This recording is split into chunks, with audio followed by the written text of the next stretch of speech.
j'espère que vous passez une bonne journée. Je me présente, Walter Bouvet, j'ai cofondé l'entreprise Openland et je vais essayer d'échanger avec vous sur les questions de durabilité pour les PME et les ETI. Présentation rapide. Donc Openland est une entreprise qui est installée en Pays de Loire et qui se déploie en Bretagne, en Île-de-France et en Occitanie.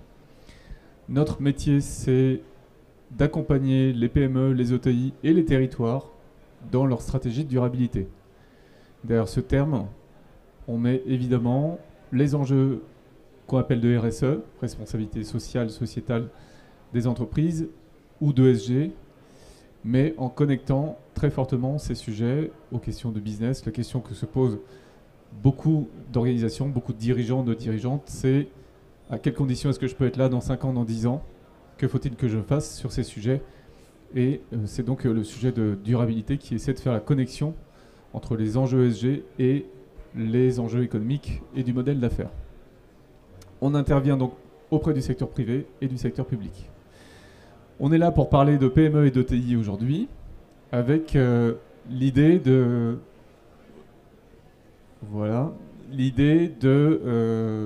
proposer un chemin en 5 étapes pour pouvoir avancer sur cette question de la durabilité. Et évidemment, ça, on le fait en fonction de la maturité des entreprises que l'on accompagne.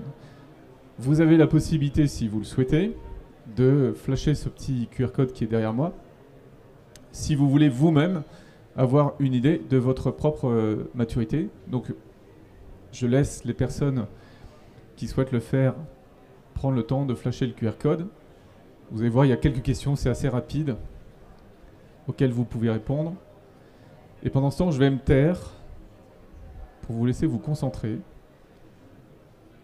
Et puis on reviendra sur ce petit questionnaire en fin d'intervention pour vous apporter quelques éclairages avec Marion qui est ici. Donc je vous laisse quelques instants pour avancer.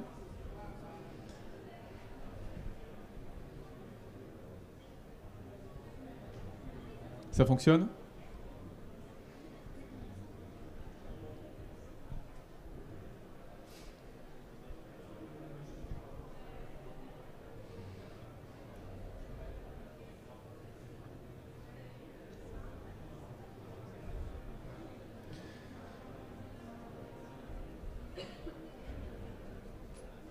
Vous pouvez au choix simplement faire ce test, soit laisser un mail à la fin du test.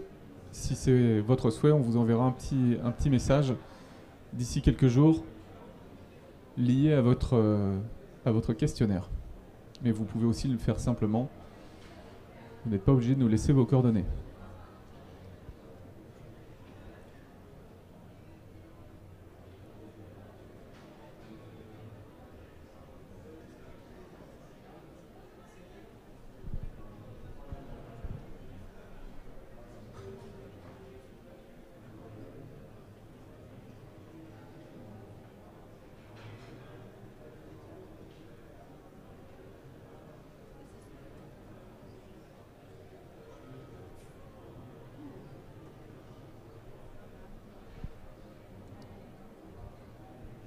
Ça va, c'est pas trop difficile au sortir de la pause déjeuner ?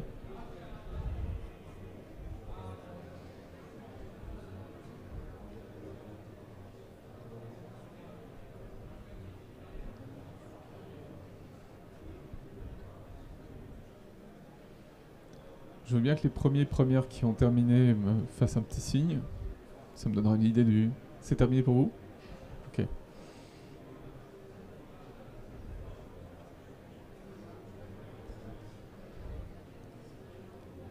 Alors, je vous laisse terminer tranquillement. Je vais avancer pendant ce temps. Ça fait 6 ans qu'on essaie de travailler, qu'on travaille avec des entreprises de toute taille. Et à partir de ce travail, on a essayé de designer une approche simple des choses, qui soit pédagogique et qui permette aux dirigeantes et aux dirigeants de pouvoir se projeter sur ces questions de durabilité.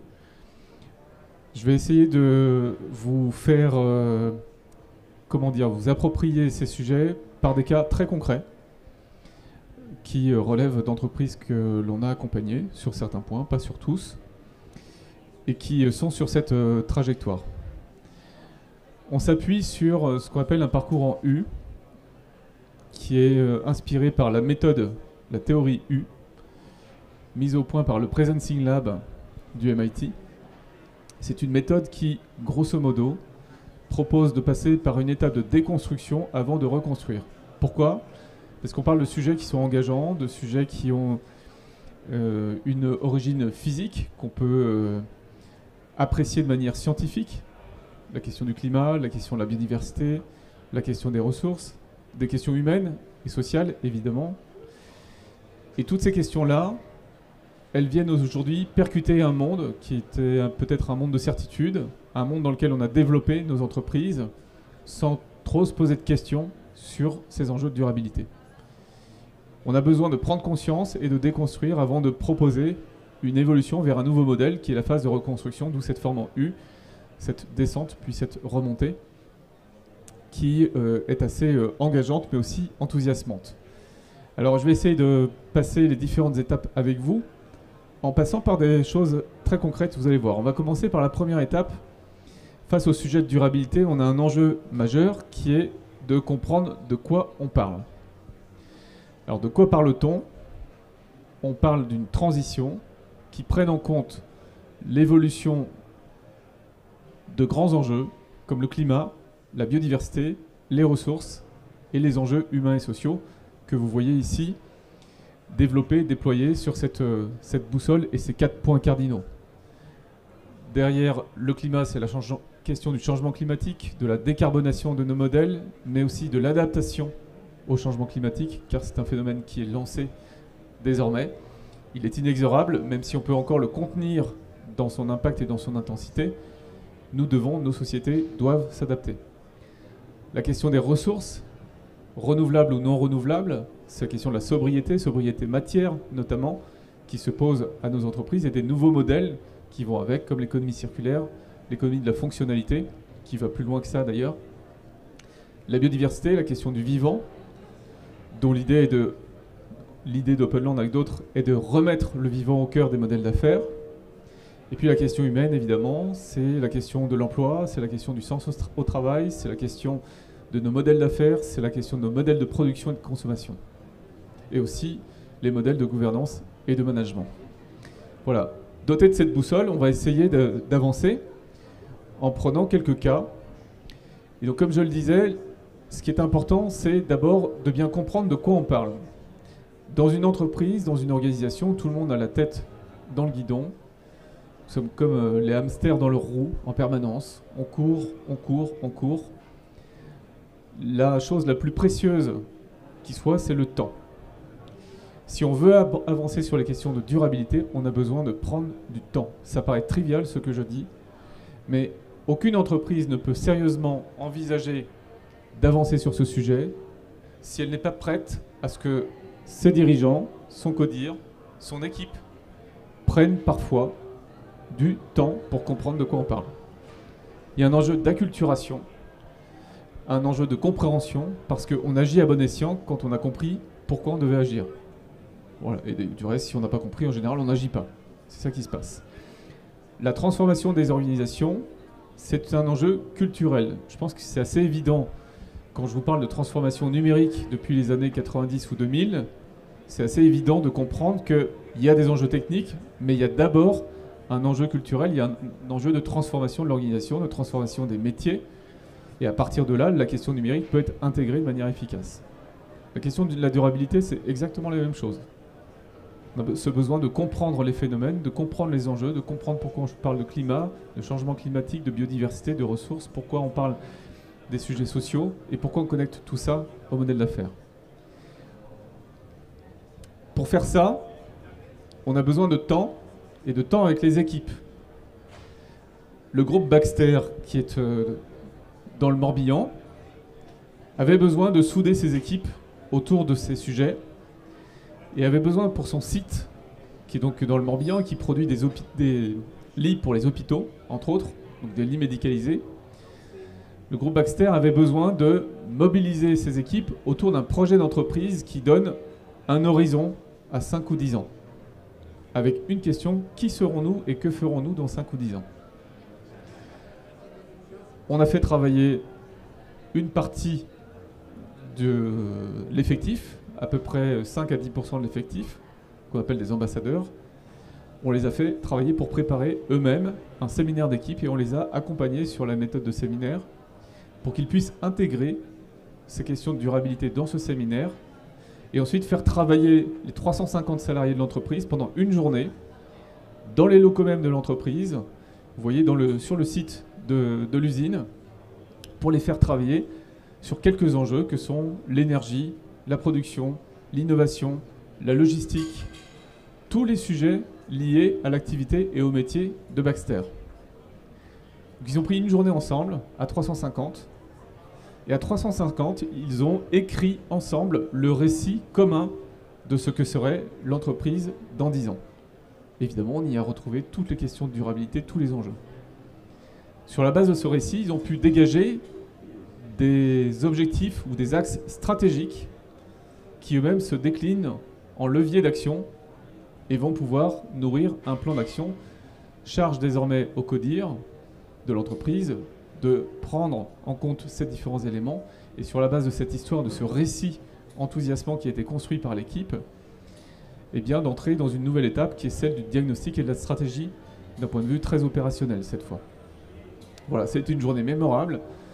Ils se sont dotés d'une grande bâche qui était levée sous un espace à peu près comme celui-ci, une grande bâche de plusieurs mètres de haut avec tout leur plan d'action affiché et ce récit final porté par 2 salariés qui ont raconté l'histoire de Baxter telle qu'elle serait à leurs yeux en 2035. Une fois qu'on a mobilisé les équipes de direction et les équipes opérationnelles, l'enjeu, ça va être de savoir d'où on part. Ce sont les diagnostics. Vous connaissez le diagnostic carbone, le diagnostic biodive. On peut travailler aussi sur les écoflux, sur la matière, sur tous les flux d'énergie. Le diagnostic en général de maturité RSE de l'organisation. Bref, on monte sur la balance, on regarde où on est et on voit ce qu'on a à faire devant nous. Ça, c'est assez classique. J'aime bien citer l'exemple de BIAP, qui est une entreprise de la tech, entreprise du numérique, entreprise de services, qui a travaillé sur son bilan carbone et qui a défini sur la base de son bilan carbone un plan d'action pour intégrer le numérique responsable dans son offre et pas seulement dans sa pratique d'entreprise. Évidemment dans sa pratique d'entreprise, mais aussi dans l'offre qu'elle propose à ses clients pour pouvoir amener ses propres clients sur le chemin de la durabilité en partant de son propre bilan carbone. Ce qui est intéressant avec un diag carbone, c'est qu'on peut en faire un objet technique très complexe que personne ne va comprendre, qui va finir par caler dans moi. On dira j'ai fait mon bilan carbone et peut-être que ce sera sympa dans les soirées. On peut aussi profiter de ce temps pour faire de la vulgarisation, pour faire du partage dans l'équipe, pour définir avec l'équipe un plan d'action qu'on va séquencer et mettre l'entreprise sur une trajectoire de décarbonation progressive. Voilà, c'est un premier outil très intéressant pour activer une démarche de durabilité dans une équipe. J'avance d'un cran, on a mobilisé l'équipe, on a fait la photo de départ, on va pouvoir retravailler la vision de l'entreprise et la projeter de manière stratégique à 10 ans, en réfléchissant à la manière dont le business, dont les métiers, dont les achats, etc. vont être impactés. C'est par exemple ce qu'a fait l'entreprise Bunzl, entreprise qui est à la jonction de l'industrie et de la distribution, puisqu'il distribue des produits pour les collectifs, les collectivités. Ça peut être des produits d'hygiène, des produits de catering. Donc Bunzl a travaillé ces différents diagnostics, notamment diagnostic carbone, et puis ensuite s'est posé la question de quelle pouvait être sur cette base une amorce de stratégie de durabilité. Alors comment ça se passe? Eh bien, ils vont cartographier leurs parties prenantes, ils vont engager la conversation avec ces parties prenantes, essayer d'avoir le retour de leurs parties prenantes sur qui ils sont, sur quels sont leurs enjeux, sur ce qu'ils devraient faire leur propre travail d'analyse de leur diagnostic, et sur cette base, identifier quelques piliers, 3-4 piliers stratégiques, qui vont définir leur feuille de route pour les années à venir. et dotés de cette feuille de route, pouvoir engager les chantiers les uns après les autres. Par exemple, un chantier de décarbonation, cette fois une trajectoire bas carbone, une stratégie bas carbone, soutenue par l'ADEME avec la méthode Acte pas à pas, qui va permettre d'engager leurs différents métiers, leurs différentes filiales, et en tout cas une première filiale sur ce chemin de la décarbonation à 2030 dans un premier temps, l'idée étant de pouvoir se caler sur l'accord de Paris sur le climat. Ce travail stratégique va permettre au comité de direction, va permettre à la gouvernance de l'entreprise de prendre de nombreuses décisions, puisque ce travail a vocation à être au cœur de la stratégie d'entreprise et donc de définir l'ensemble des choix, de prioriser les choix de l'entreprise. Si je dis ça, c'est parce que c'est important de comprendre que cette stratégie de durabilité, cette stratégie RSE un peu plus poussée, c'est bien plus qu'un document qui peut être un point de repère, mais qui va rester à la périphérie du quotidien et de l'activité de l'entreprise. C'est vraiment quelque chose qui va alimenter le cœur d'activité de l'entreprise et son ADN. En fait, c'est un filtre à partir duquel on va pouvoir prendre, on va pouvoir réfléchir, on va pouvoir envisager l'avenir, on va pouvoir tester de nouvelles offres et on va pouvoir surtout trancher et prendre telle ou telle décision.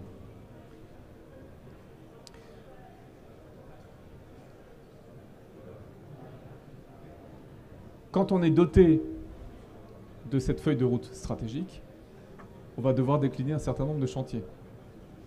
Un des chantiers importants, c'est la formation des équipes. Si on veut parler durabilité, ça signifie que les achats, la comptabilité, achat durable, comptabilité, peut-être demain comptabilité en triple capital, comptabilité carbone, peut-être intégrer aussi le vivant, la biodiversité un jour dans cette comptabilité. Donc les achats, la comptabilité, le marketing, la production évidemment, la logistique, le design, etc., etc. Tous les métiers vont intégrer ces enjeux de durabilité. Ça signifie que tout le monde, chacun, vous, moi, chacun dans son métier, va devoir se poser la question de comment je viens, sur la base de cette feuille de route stratégique, comment je viens réinterroger mon métier, quelles sont les questions nouvelles que je me pose et comment mes pratiques vont-elles changer. Et si possible, comment est-ce qu'on va changer ensemble, à la fois pour serrer les coudes et parce que les décisions qu'un service va prendre vont avoir un impact sur d'autres services. Et donc il vaut mieux avoir une approche transversale de la transformation de l'entreprise. Ce chantier de formation, il est très très important et on a devant nous, collectivement, les PME, les ETI, mais aussi les territoires et l'ensemble de la société française, un immense chantier de formation pour les prochaines années. Dans un secteur qui n'est pas celui des entreprises, dans le secteur public, nous avons eu à relever un défi qui est celui de la formation des hauts fonctionnaires. Il y a en France 25 000 hauts fonctionnaires qui dépendent de 11 ministères. Vous avez la police, vous avez la justice, vous avez l'économie, vous avez l'agriculture, vous avez la culture, etc., etc. Et ces 25 000 hauts fonctionnaires, à la demande du ministre de l'époque, qui était le ministre Guérini, ont eu à suivre un programme de formation sur la transition écologique pour voir comment cette transition allait impacter leur métier, leurs organisations et les politiques publiques auxquelles ils contribuent ou qu'ils initient. Le défi qui nous a été posé, c'était comment peut-on, en quelques mois, toucher et former ces 25 000 fonctionnaires. Nous avons travaillé avec deux autres partenaires, répondu à un appel d'offres que nous avons remporté et mis au point un atelier de 3h30 qui permettait à ces hauts fonctionnaires d'appréhender de manière systémique les enjeux de durabilité, de commencer à les intégrer dans leur métier, de réfléchir aux politiques publiques et surtout, une fois formés, de pouvoir former eux-mêmes leurs pairs dans une logique un peu de cascade pour pouvoir toucher le plus grand nombre possible de hauts fonctionnaires sur l'ensemble du territoire français. Voilà, donc on a eu quelques semaines pour bâtir ce projet, quelques mois pour le réaliser. Les circonstances politiques et économiques font que le projet s'est arrêté à 14 000 hauts fonctionnaires, mais en un an, ce sont 14 000 hauts fonctionnaires qui ont été formés à ces sujets de durabilité. Et donc aujourd'hui, la France dispose de 14 000 hauts fonctionnaires qui sont à peu près au clair sur ces grands enjeux et sur la manière dont ils peuvent y répondre. Ça, c'était pour le jalon de la formation. Vous avez donc une équipe qui est mobilisée, qui est sensibilisée, vous avez vos diagnostics, vous avez votre feuille de route stratégique, les équipes commencent à monter en compétences. Comment est-ce qu'on traite le sujet de l'offre?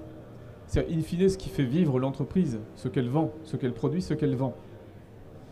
Notre conviction chez Openland, c'est que tant que la durabilité ne viendra pas toucher le modèle d'affaires et toucher ce qui fait vivre l'entreprise, on n'arrivera pas à aligner impact et modèle d'affaires. On ne peut pas avoir une feuille de route de durabilité qui va dans un sens et un modèle d'affaires qui va dans l'autre sens.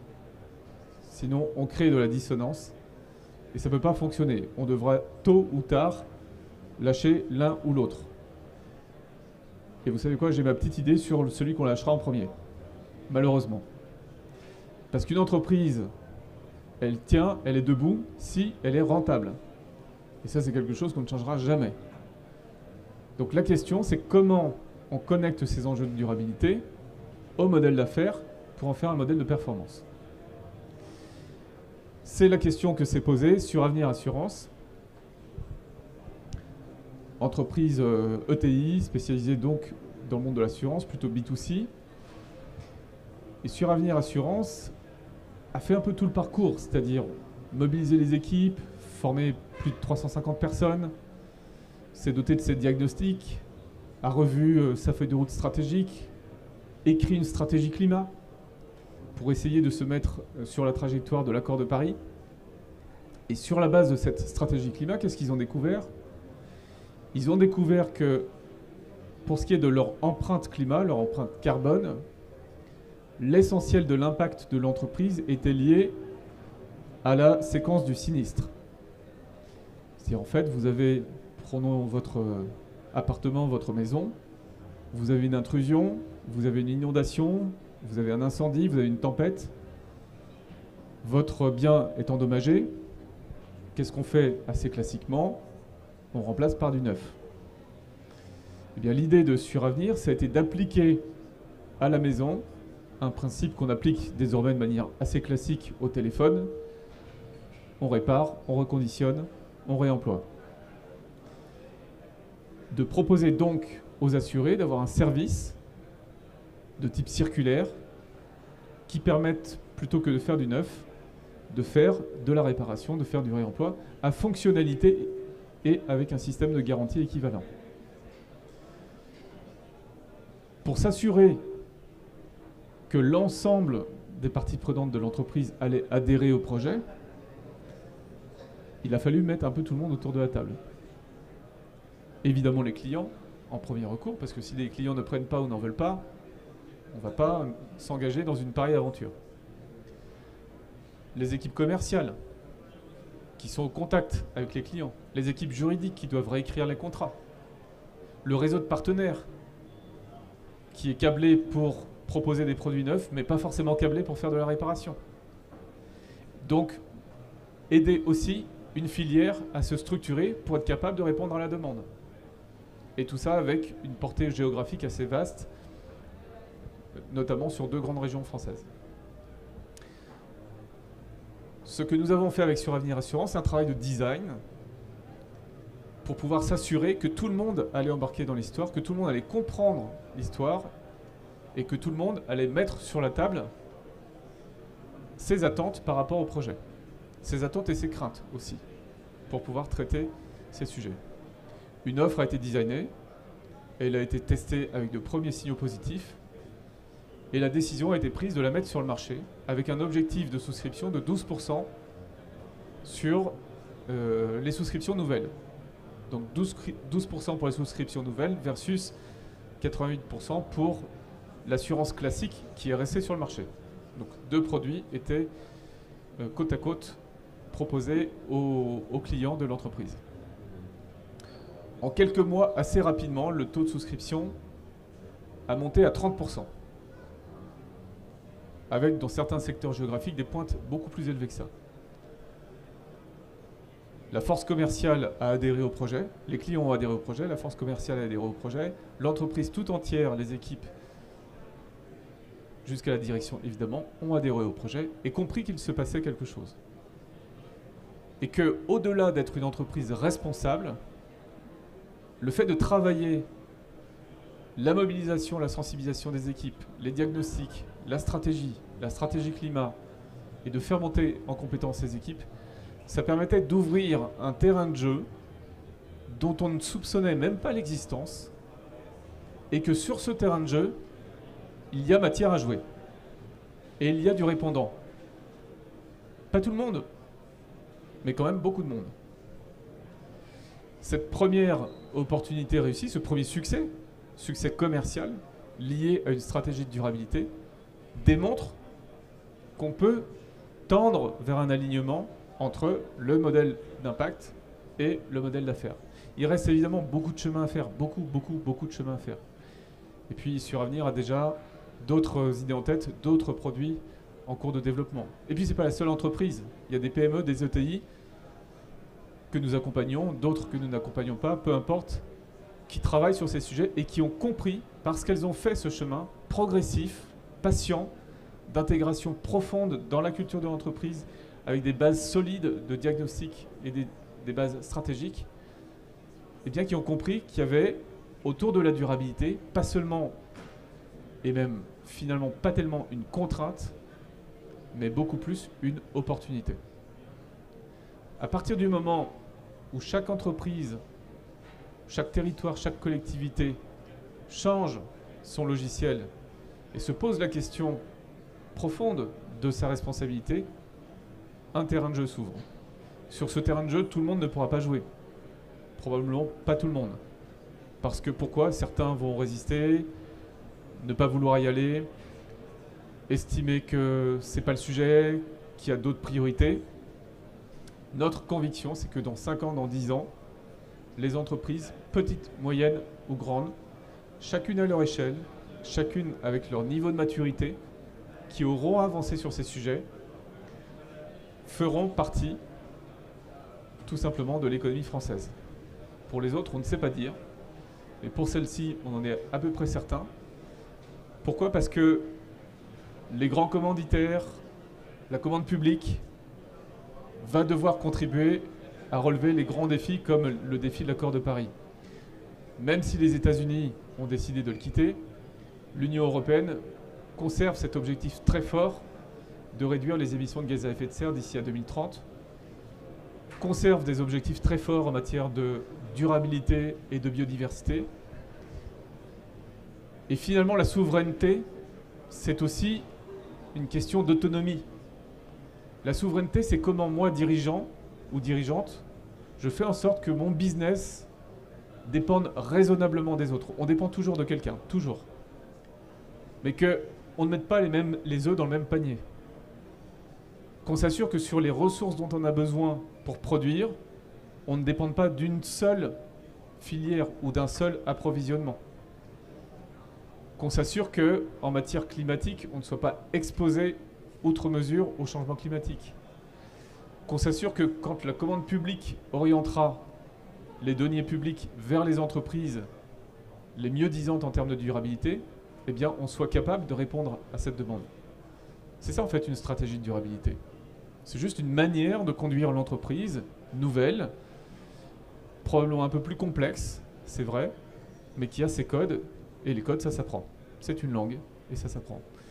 Donc l'invitation qu'on vous fait, si ce n'est pas déjà fait, c'est d'apprendre cette belle langue le plus vite possible, parce qu'il y a beaucoup d'opportunités avec cette langue.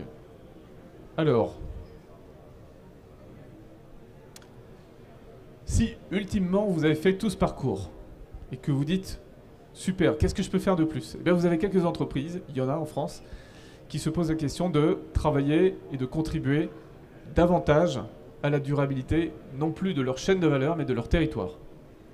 C'est le cas de l'entreprise Expansience, qui avance sur beaucoup de sujets. Expansience est connue notamment pour une de ses marques, Mustela, et pour avoir pris une décision audacieuse qui consiste à mettre à l'écart les lingettes Les lingettes qui représentent pourtant 20% de leur activité, 20% de leur chiffre d'affaires, parce que Expansion s'est identifié que par la porte ou par la fenêtre, les lingettes, ça n'est pas durable, donc ça ne peut pas faire partie de leur business demain, puisqu'ils ont fait ce choix de la durabilité. La question, c'est qu'est-ce qu'ils vont pouvoir substituer comme produit ou service à ce produit dont à terme ils comptent se défaire. Comment ils vont faire du lien avec leur territoire, peut-être pour trouver un sourcing différent, plus proche d'eux. C'est une grande ETI qui s'approvisionne un peu partout dans le monde. Et donc désormais, Expansion se pose aussi la question de contribuer dans la Cosmetic Valley, dans l'Eure-et-Loire, là où il se trouve, près d'Épernon, de contribuer aussi à relever les défis de territoire. Les défis humains, les défis économiques, les défis sur le thème de l'emploi, les défis écologiques, évidemment. Et donc cette entreprise se dit, qu'est-ce que je peux faire au-delà de ma chaîne de valeur? Comment je peux contribuer au territoire? Contribuer à l'émergence de ce qui serait un lab territorial pour que d'autres entreprises puissent venir coopérer sur ces sujets de durabilité, coopérer avec les collectivités, coopérer entre elles, trouver des solutions entre elles pour pouvoir avancer sur cette question de la durabilité et même de ce qu'on appelle la régénération, cette idée qu'on pourrait apporter davantage à la nature que ce qu'on lui emprunte dans les processus de production. Alors là, on est très loin, on est très en avance, on est en maturité très avancée. Et avec Openland, c'est ce qu'on essaie de défendre, cette idée que la régénération puisse être un phare pour nos entreprises, petites, moyennes ou grandes aujourd'hui, et qu'elles puissent l'atteindre dans 5 ans, dans 10 ans, dans 15 ans. Car le jour où nous aurons atteint la régénération, où nous approcherons de ce modèle économique régénératif en tant qu'entreprise, eh bien, on peut à peu près parier sur le fait que les entreprises seront debout et rentables et la société vivra dans un monde un peu plus apaisé, un peu plus responsable, que ce soit sur le plan humain et que ce soit sur le plan écologique. Voilà, j'en ai terminé. Je voulais juste vous donner une petite source d'inspiration pour finir, parce que vous pouvez vous dire tout ça c'est pour les grands, tout ça ça coûte beaucoup, c'est de l'argent, tout ça. Openland, c'est une entreprise jeune. Notre siège est à Nantes. Comme beaucoup d'entreprises, devant nos bureaux, nous avons un parking. En fait, nous avions un parking. Maintenant, nous avons un jardin.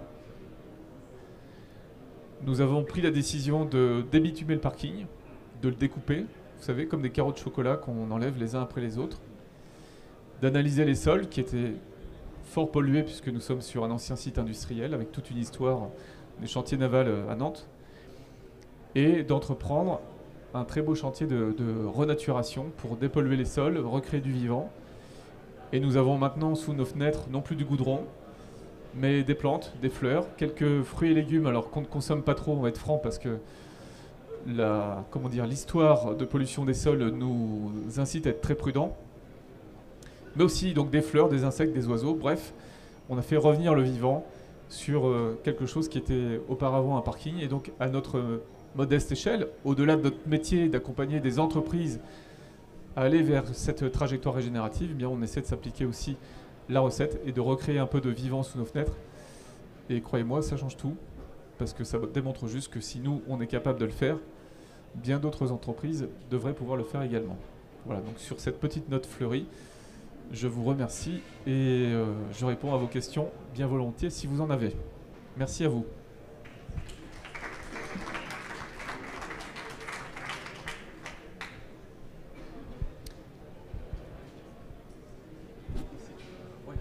Ouais, ok. Oui, bonjour.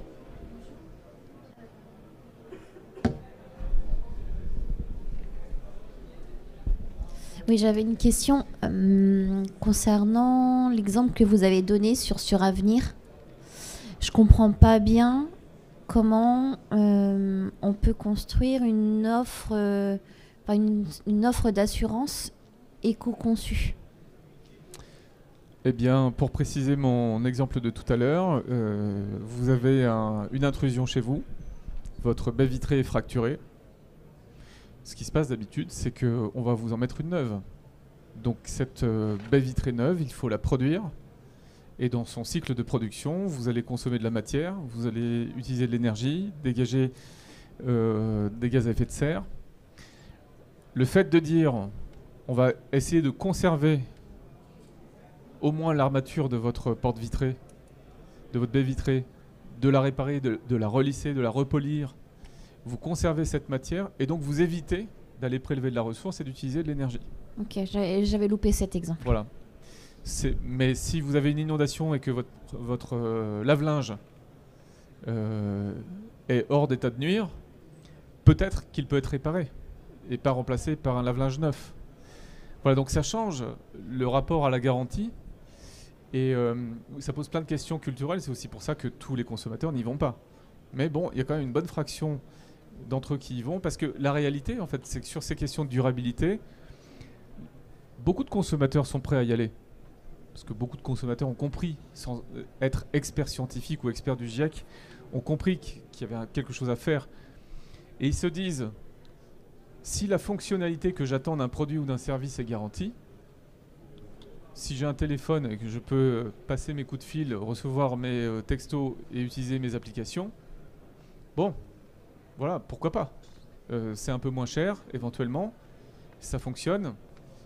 Et on peut avancer comme ça. Et donc il y a quand même toute une fraction de la population qui entend ça, qui est prête à faire ça, et qui en plus a plutôt envie de travailler dans des entreprises qui font ça, parce qu'il y a un gros sujet dont je n'ai pas parlé tout à l'heure, c'est la marque employeur.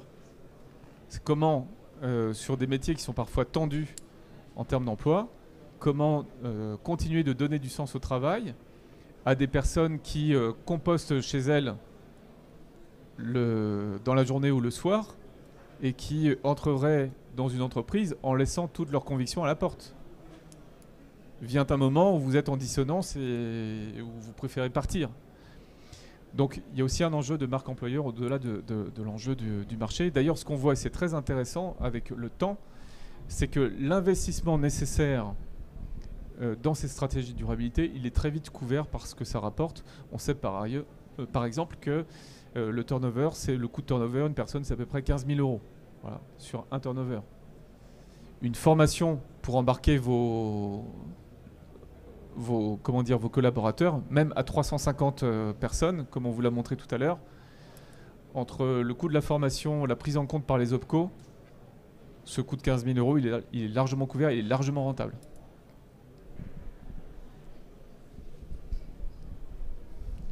Est-ce qu'il y a une autre question ? Ou réaction ? Ou témoignage? Non? Tout est clair pour vous? Alors, Marion, je vais te passer le micro. Ouais. On va vous faire un très rapide compte-rendu de votre diagnostic de maturité pour celles et ceux qui l'ont fait. Ceux qui ont noté leur adresse mail, on va vous l'envoyer avec quelques recommandations dès la semaine prochaine. Et puis là, c'est juste pour vous rendre compte par rapport à tous ceux qui ont répondu, où vous en êtes. Donc c'est quelque chose que vous gardez pour vous, mais voilà ce qu'on peut voir de la salle présente cet après-midi au niveau de votre sur le volet environnement, qui était donc la première partie. On remarque donc vous êtes à peu près un tiers à avoir mesuré vos impacts environnementaux, à n'avoir pas du tout mesuré vos impacts. Vous êtes un tiers à avoir réalisé déjà un bilan carbone et vous êtes un tiers à avoir fait plus que le bilan carbone, donc d'autres types de diagnostics. Comme ça, à peu près homogène. Voilà, donc ça veut dire 2 tiers d'entre vous qui êtes déjà assez largement en chemin. Exactement. C'est pas très étonnant vu le contexte. Pour le tiers qui reste, on peut quand même préciser que très prochainement, on devrait redémarrer un dispositif BPI France qui permet de soutenir le premier bilan carbone à hauteur de 4 000 €. C'est un soutien qui est apporté par BPI France sur le premier bilan carbone. Hein. C'est pas sur les suivants. C'est vraiment pour vous mettre en route. Sur le sujet spécifiquement, par exemple, de la biodiversité, où on vous posait la question, vous en étiez dans cet enjeu biodiv, vous êtes la moitié à avoir pas du tout fait encore d'action, et l'autre moitié à avoir quelques actions ponctuelles. Ok. Sur la biodiv, ce qu'on peut proposer très simplement, c'est ce travail de sensibilisation, de mobilisation.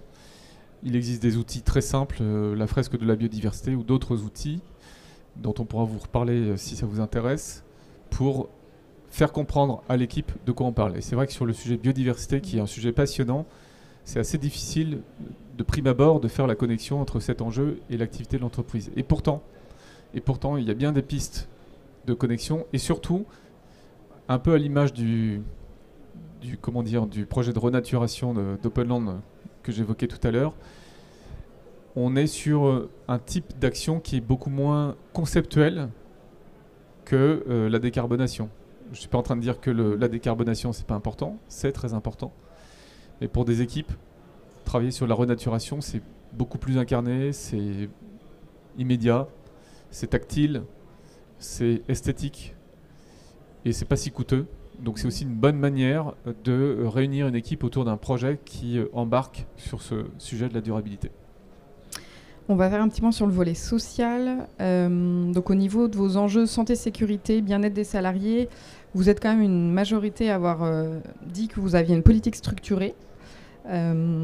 Et l'autre moitié, vous êtes plutôt sur des actions encore basiques et réglementaires. Sur le sujet de des enjeux sociaux dans votre chaîne de valeur, donc amont particulièrement, vous êtes moitié à n'avoir pas encore de suivi particulier, donc à ne pas forcément connaître ce qui se passe en amont de votre chaîne de valeur, et l'autre moitié à avoir mis en place des chartes fournisseurs ou des audits ponctuels. Voilà, et l'une des premières actions à mettre en place, c'est de travailler justement sur les achats, sur vos approvisionnements, en allant dialoguer avec vos fournisseurs. Il ne s'agit pas forcément d'arriver en leur mettant le pistolet sur la tempe, c'est pas ça l'idée. Les méthodes Trump ont leurs limites, mais plutôt d'entrer en dialogue avec vos fournisseurs pour pouvoir leur montrer qu'il y a des potentialités, voir s'il y a des difficultés et pourquoi pas les aider. Donc cette logique de coopération, elle implique potentiellement toute votre chaîne de valeur, à commencer par la partie amont de la chaîne de valeur. Et du coup, pour poursuivre sur le sujet du dialogue avec vos parties prenantes, vous êtes la moitié à avoir dit que vous aviez des échanges plutôt informels et l'autre moitié à avoir dit que vous étiez en consultation régulière. C'est plutôt élevé. Sur la partie gouvernance, donc comment la direction est-elle impliquée dans les démarches RSE ? Vous êtes une majorité à avoir dit qu'elle était soutenue, cette démarche RSE, et un quart à avoir dit qu'il y était encore peu d'implication. La gouvernance, c'est un enjeu fort. Évidemment, on a besoin que la direction de l'entreprise s'implique et mouille la chemise. Il ne s'agit pas juste de donner un blanc-seing aux salariés en disant « allez-y, faites comme vous voulez, ça nous ira très bien ».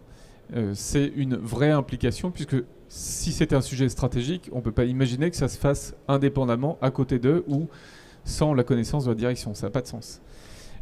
Si on fait comme ça, on va plutôt être sur des sujets un peu éparpillés, de sensibilisation, de petites actions, avec un risque très fort d'épuisement, parce que les personnes qui se saisiront de ces sujets auront l'impression de un peu pédaler dans le vide.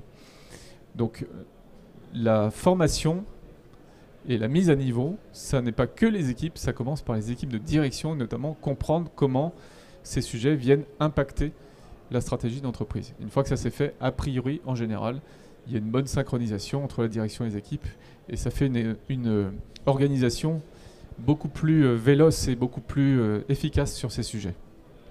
Et justement, sur les enjeux de performance RSE, comment on mesure la performance RSE, vous êtes la moitié à dire que vous n'avez pas encore d'indicateurs, et l'autre moitié à avoir quelques KPI mis en place.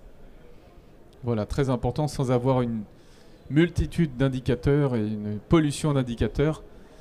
Finalement, en fonction des grands axes stratégiques que vous allez choisir, d'identifier quels sont les objectifs que vous allez vous fixer, et par rapport à ces objectifs, ça va être quoi les quelques résultats clés. Et là, vous pouvez avoir des indicateurs qualitatifs ou quantitatifs. On n'est pas obligé d'être uniquement dans le quantitatif. En général, on a un peu des deux. Et puis, de les décliner, voilà, année par année, avec une logique de progrès, sans vouloir tout faire du jour au lendemain, parce que tout faire du jour au lendemain, c'est magnifique sur le papier, mais dans la réalité, ça ne tient pas. Et puis enfin, donc sur le volet business, économique, vous êtes une majorité pour le moment à ne pas avoir intégré les enjeux de durabilité dans vos modèles d'affaires. Et vous êtes, en termes de valorisation, de communication de ces enjeux RSE auprès de votre client, de vos marchés, vous êtes la moitié à faire de la communication de manière ponctuelle. Et là, la recommandation forte, c'est d'aller travailler avec vos parties prenantes, d'aller travailler avec vos clients, avec votre marché, de designer, de co-designer, de surtout pas travailler en chambre pour vous imaginer, vous convaincre qu'il faut arriver au point B alors qu'il faut arriver au point A, ou il faudrait arriver au point A. Et ça, évidemment, vous ne pouvez pas forcément le savoir, mais cette relation et cette co-construction, c'est un des éléments clés de la réussite pour tous les exemples qu'on accompagne. C'est vraiment flagrant. Et ça permet surtout de dérisquer le projet, voilà, et de maximiser ses chances de réussite. Et puis quand ça marche, c'est extrêmement gratifiant à tout point de vue, évidemment. Voilà pour le petit diagnostic qu'on vous proposait. C'était une version un peu raccourcie pour que ça vous prenne pas trop de temps, mais donc on a une version un peu plus longue où du coup on est là pour vous donner des recommandations, vous situer à peu près où vous en êtes. Ce qu'on peut dire à peu près là, c'est que vous êtes sur un niveau de maturité. En faisant une grosse moyenne, vous êtes sur un niveau de maturité 2 à peu près. 2 sur 3. Voilà. 2 sur 3. Félicitations. Et pensez bien aussi aux aides. Les OPCO soutiennent la démarche en termes de sensibilisation et de formation. BPI France soutient les diacarbone, soutient les strates de durabilité également. L'ADEME soutient le dispositif Acte Pas à Pas pour les entreprises de taille un peu plus importante sur les trajectoires carbone notamment. Et puis après, vous avez des aides sectorielles, vous avez la région sur certains aspects. Voilà, ça ne fait pas tout. Il y a toujours un reste à charge et c'est normal puisque vous êtes finalement en train de créer de la valeur à long terme. Donc c'est assez normal, mais ce sont des dispositifs qui sont encore aujourd'hui relativement soutenus. Donc n'hésitez pas à en profiter. Voilà. Peut-être avez-vous... 5 minutes. Il reste 5 minutes. Est-ce qu'il y a encore des questions? Oui? On va vous donner un micro pour qu'on vous entende. Ou une réaction? Déjà, merci beaucoup à la fois pour l'aspect structurant de ce que vous avez présenté et puis l'illustration par des exemples très concrets, donc inspirants. Une première question, parce que je ne connais pas la notion de strate de durabilité, donc qu'est-ce que c'est? Et une deuxième question, simplement par curiosité, dans la 5e étape laboratoire d'innovation, est-ce qu'il y a des convergences et des différences par rapport à une approche stratégie océan bleu? Alors, pour répondre à votre première question, la stratégie de durabilité, il s'agit de faire en sorte que on relie en permanence la durabilité de la société et la durabilité de l'entreprise. C'est-à-dire que la voie qu'elle emprunte soit soutenable sur le plan social et environnemental, mais soit aussi soutenable sur le plan économique. Donc c'est la convergence entre tout ça, c'est l'alignement entre le modèle d'impact et le modèle d'affaires. C'est une manière de dire que, c'est ce que je disais tout à l'heure, la RSE, c'est pas un sujet périphérique. Alors la RSE, comme on dit à papa, oui, peut-être, ça a été un sujet périphérique, ou c'était un aménagement, ou c'est quelque chose qu'on faisait quand le reste était fait, quand on restait du temps, quand on avait un peu d'argent. Là, on est vraiment au cœur du modèle, et on essaie de réfléchir, peut-être que vous connaissez l'expression, en double matérialité, c'est-à-dire comment la société va impacter mon modèle et comment mon modèle va impacter la société, que ce soit sur le plan social, environnemental ou sur le plan économique et financier. Voilà, on fait le lien entre tout ça en permanence, tout simplement pour ne pas être hors sol, c'est-à-dire que l'activité économique de l'entreprise ne soit pas hors sol des réalités physiques et des enjeux, et que la nécessité de relever ces défis ne soit pas non plus hors sol de la réalité économique et sociale de l'entreprise. Ce qui n'est pas toujours, malheureusement, cette connexion n'est pas toujours faite. Sur l'océan bleu, c'est une approche qui consiste à chercher à se différencier, de ne pas aller là où tout le monde va. Donc, effectivement, les approches de design avec lesquelles on travaille permettent en théorie d'identifier cet océan bleu. Pour autant, le souhait que l'on a, nous, c'est que les offres plus durables qui émergent deviennent aussi, comme on dit, mainstream. Donc c'est un paradoxe, mais elles ont vocation à devenir un océan rouge. Alors peut-être qu'il sera moins rouge parce qu'on sera plus coopératif, c'est ce qu'on peut souhaiter.